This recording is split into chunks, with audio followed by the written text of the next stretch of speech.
is Paul Davis.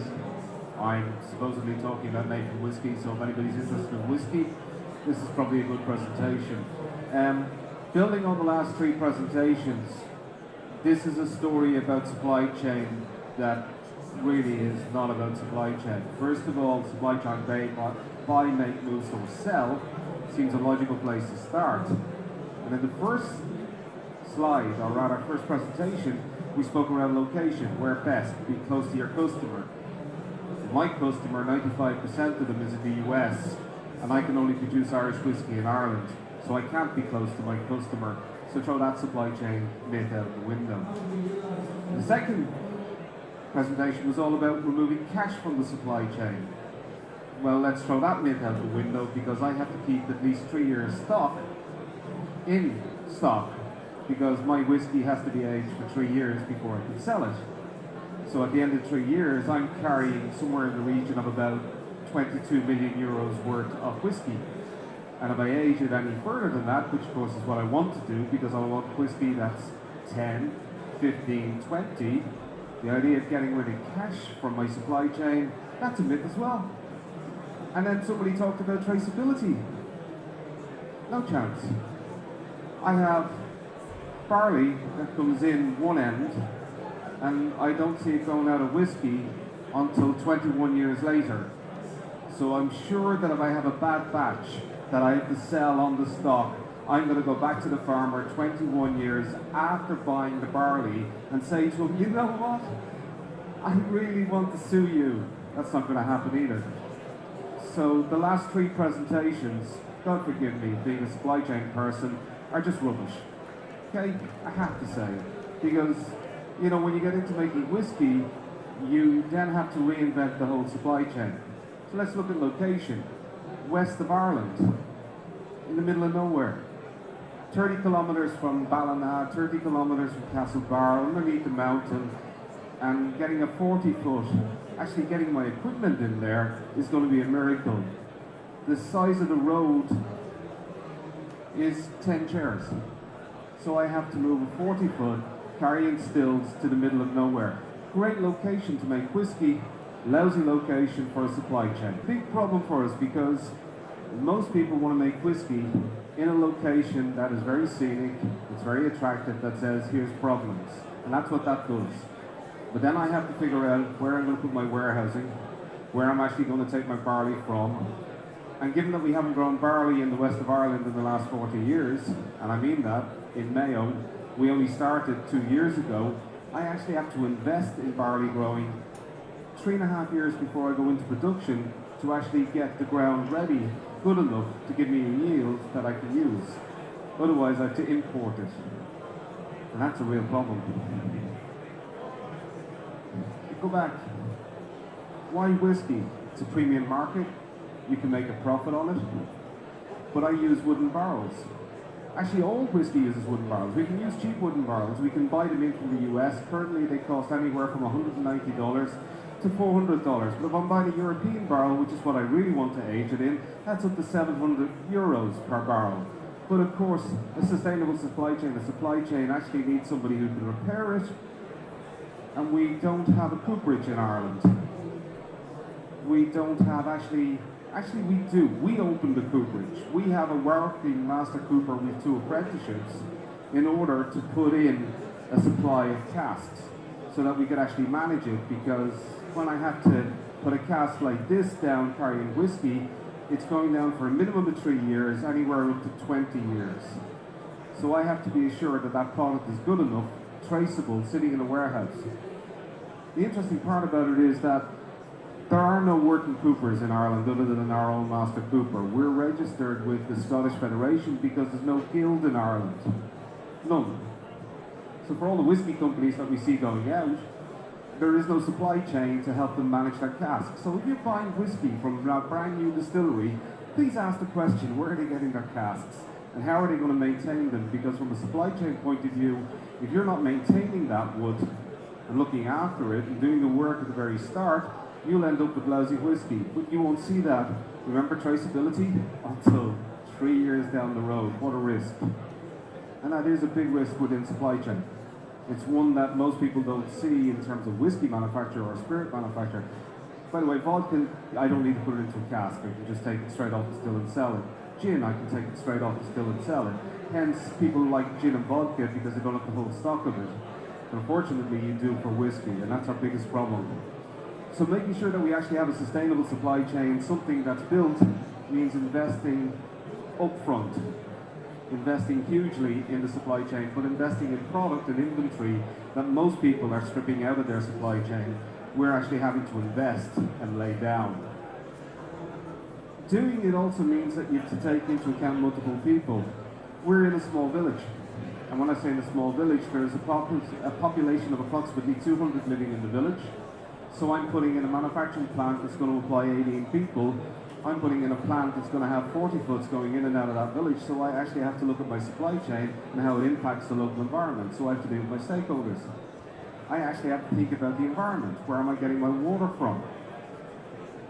Funny enough, I can take it from the well that's on site, but I also have to have an alternative, which means I'm taking it off the group water scheme, which means I then have to look at traceability of where that comes from.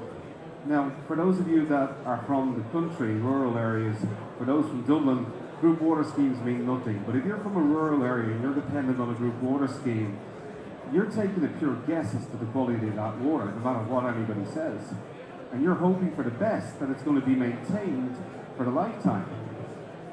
So I took over secretary of the group water scheme, because if you're going to do something, you might as well get involved, so at least you know where you're taking your water from. So when somebody says, manage your supply chain, it means doing things in a very different way when you're trying to get it right, because water is a primary ingredient. So you actually have to be active. So when I hear somebody talk about their suppliers, my supplier, one supplier is my group water scheme, so now I have a stakeholder in that, me, sitting in the middle of it, managing it, trying to ensure the quality is at a level. So I don't just benefit, the community benefits, but it's something that you do. But again, I have to invest in that 3 years before I actually start really using it in order to assure myself that both the production plant and the quality of the water is good enough to last me for the next 25, 30 years. But again, I can't really say that either, because if I'm looking for investors, they don't want to know that I want to own a business for 25, 30 years. They want to know I'm going to sell the business in 3 years. Because like most supply chains, I want to actually make money. The problem with a whiskey business is I don't make a return until year 12, and I don't start really making profits until about year 20. And really, unless I'm thinking it's generational, which most supply chains don't consider, Jesus, I'm in the wrong business. It's a real challenge, because I love being at a manufacturing conference where everybody's talking about, you know, lean, get rid of this, do this really fast, buy all these systems. You know how we mark our casks with chalk? You know how our traceability happens? Somebody walks into a warehouse and goes 1, 2, 3, 4, 5. Oh, that's where that came from. I remember it. But you think I'm kidding? Go look at the large manufacturers who turn around and produce a bottle of whiskey from a cask that's 50 years old and say, look at what we found. And you're thinking to yourself, but these are large-scale manufacturers, and they just found this cask sitting there. Because most whiskey manufacturers are fairly much in the same position because of the level of stock that we have to hold. So our supply chains are very different. And I come from a fast-moving consumer goods background. I love the idea of supply chain. But I've had to throw all those ideas out the window, particularly to produce whiskey. I've had to think about the economic behavior. If I want to make a profit, I have to think 5 years out, 10 years out. If I want to think about environmental impact, I have to think about what I'm going to do that is going to be sustainable within a supply chain. So my byproducts, I don't have waste because the EPA wouldn't allow me to have waste, so I have byproducts that I can put on the land, I have byproducts that I can sell as animal feed, or I have byproducts that I can use for energy that make me energy independent completely within 3 years. So environmental impact, 0. Carbon impact, 0. If designed properly, if put in. And by the way, if you ask large manufacturers why they're not doing this, the answer is they never thought about it. And it is part of their supply chain because it's a byproduct or waste that you actually have coming out. And you're not thinking about how you use it for a supply chain, and you're not really thinking about your supply chain. This idea of just thinking finished goods, raw materials, rubbish. You've also a load of byproducts as well that come out of your supply chain. And what are you doing with those? We don't hear about those. And the other part of the supply chain is the social side, and I do mean that. buy, make, move, store, sell. Choosing where I actually buy my ingredients from, locally, and making an investment in it. That's supply chain. That's very different to choosing and saying, you know what, I'll buy barley from the continent. Will I have to do that? I might have to. But I could at least make an investment locally in the supply chain and try get a return and try get farmers doing that. And that's where the social side comes in. And it is worth thinking about. What do? Barley grown locally. I've grown it locally for the last 2 years. Unfortunately, we don't have a local malting plant. There are only 2 currently in Ireland. We're trying to grow that. We'd like to see it grow. We will have our own malting plant. Reason being, we want to control our own supply chain. So I'll give a nod to the traceability piece. Yes, we do want some traceability on what we're doing. But the problem with impact is it is 3, 5, 10 years down the road. It's not going to happen overnight. So I'm not going to make a Toyota car in 3 months know that it's on the road and know there's a problem.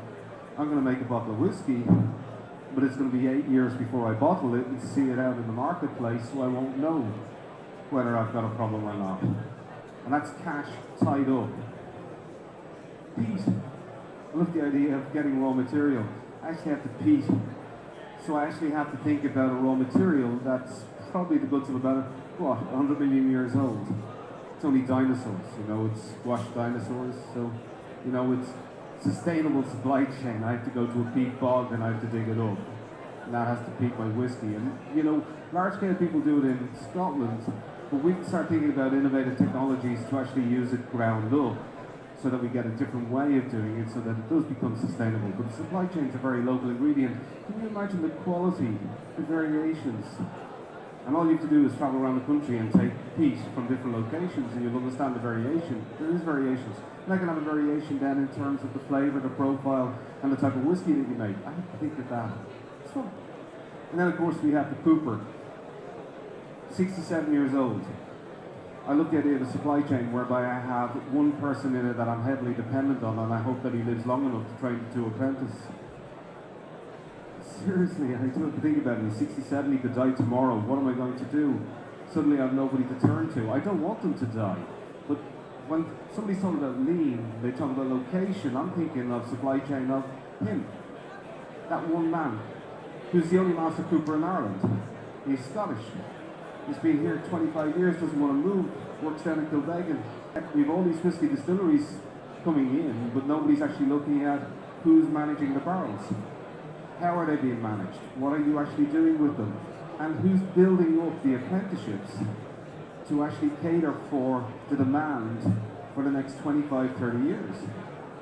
Supply chains are not just about the physical products, they're also about the people and the resources and skills that are needed. And sometimes we have to think of them very differently. And that's why FMCG is great. And that's where most of us sit. We get used to the idea of this fast moving, and this is the way we get in and look at goods as they go through. And we think of supply chains as big companies. Small companies, the risks are very different. And my final one, as I said, is the water. I have to hope that the water doesn't dry up, but I happen to be living in Mayo, so that's not going to be a major problem. I know Ireland and climate change happens, but Mayo being dry, it's like Mayo winning the salmon. It's never going to happen, okay? It's just not going to happen. I was supposed to finish with any questions, but, at some point, for those of you that really do have any questions, come down and see us. Have a shot of whiskey when you're down. It's probably more amenable to discuss supply chain when you're actually having a wee dram rather than actually having a question and answer coming into a break. Guys, thank you.